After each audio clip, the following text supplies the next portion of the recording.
এই যে আজকে একটা স্পেশাল রান্না হবে, নতুন ধরনের একটা রান্না, সয়াবিন দিয়ে চর্বি দিয়ে বানাবো। এই সয়াবিনটাকে আধ ঘন্টা আগে একটু গরম জলে ভিজিয়ে রেখেছি, ফুলেও গেছে সয়াবিনটা। আর এই চর্বিটা কেটে রেখেছি। এই যে আলু আলু দিয়ে সয়াবিন দিয়ে চর্বি দিয়ে তরকারি। এই যে মশলাটা কেটে রেখেছি সয়াবিনে দেবো বলে, দুটো মিডিয়াম সাইজের পেঁয়াজ, অল্প একটু আদা, আর এই 7-8টা মতো কাঁচা লঙ্কা, আর এই 10-12টা মতো রসুন। এটা এবার মিক্সিতে পেস্ট। এই যে তেলটা গরম হয়ে গেছে, এবার আলুগুলোকে ভেজে নেবো। আলুগুলোকে একটু লাল লাল করে ভেজে নেবো।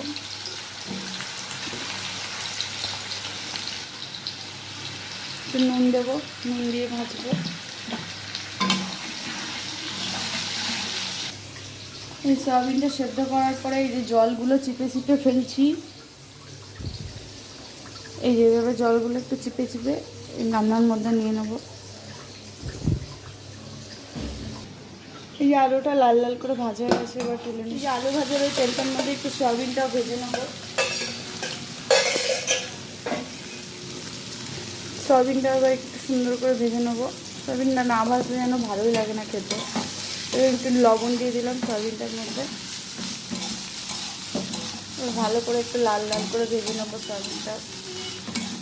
এই যে মশলাটা সুন্দর করে কষানো হয়ে গেছে, তেল তেল ছেড়ে গেছে। এবার এর মধ্যে এই চর্বিগুলো দিয়ে দিই। চর্বি দিয়ে এবার একটু ভালো করে কষাবো। চর্বিগুলো তো লোভ লাগছে গো। এই চর্বি দিয়ে কিছুক্ষণ কষানোর পরে আলু আর সয়াবিনটাও দিয়ে দিলাম।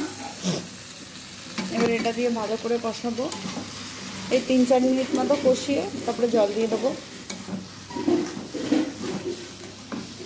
এই যে 3-4 মিনিট কষানো হয়ে গেছে, কষানোর পরে এবার এর মধ্যে পরিমাণ মতো জল দিয়ে দেবো। জল দিয়ে দিলাম।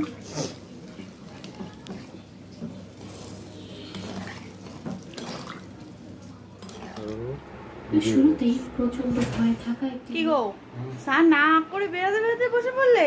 ভালো, আজকে একটু একসাথে খাবো। আমার খিদে পেয়ে গেছে।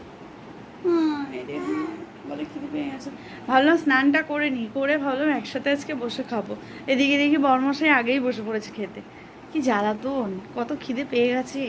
আরও তো আজকে হয়েছে একটা ভালো রান্না, ওই রান্নাতে হয়তো আরও বেশি খিদে পেয়ে গেছে আমার বরমশাইয়ের। এই যে দেখুন কিভাবে বাবা মেয়ে দুজনাই আমাকে না নিয়ে খেতে বসে পড়েছে। আজকে রান্না সেরকম কিছু করা হয়নি, একটু একটু বৃষ্টি হচ্ছে আর খালি মনে হচ্ছে আরও যেন বেশি গরম পড়ছে। ওই জন্য রান্নাটা শুধু ওই চর্বি দিয়ে সয়াবিন দিয়েই করা হয়েছে, আর কিছু করা হয়নি। আজকে এক তরকারি দিয়ে খেতে হবে বাবা মেয়েকে, আমিও খাবো। এই যে আমারও ভাত এখানে বাড়া রয়েছে, তরকারি নিয়ে এসছে একেবারে।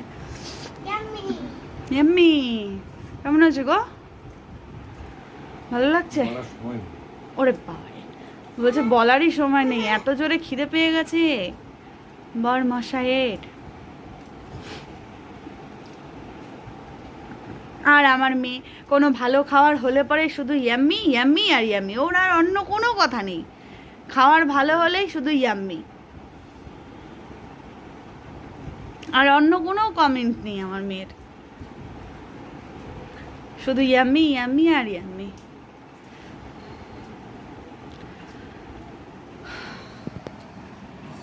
খাওয়া দাওয়ার পর্ব চলছে, চলতে থাকবে।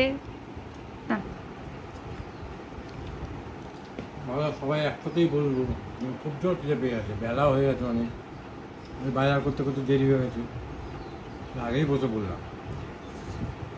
আমি ভাবলাম কত সুন্দর খাবো বসে, আর বর্মশাই আমার আগেই বসে মেয়েও পড়েছে। বলছে খিদে পেয়ে গেছে। এই রে, বলে ওকে দিচ্ছেই না, নিজে হাতে খাবে না। নিজে হাতে খেতে যে কি কষ্ট আমার মেয়েটার। তো ওরাও খাচ্ছে, এবার আমিও খেয়ে নিই, খেতে বসি এবার।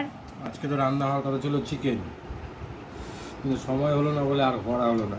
অন্যদিন হয়তো চিকেন করবে। হ্যাঁ, আজকে যে দেরি হয়ে গেছে তাই হলো থাক, আজকে ওই জন্য চিকেনটা করলাম না। আজকে প্লেন চর্বি দিয়ে এটাই রান্না করলাম। তো ঠিক আছে, আমিও খেয়ে নিই। আপনাদেরও নিশ্চয়ই খাওয়া দাওয়া সবার কমপ্লিট হয়ে গেছে।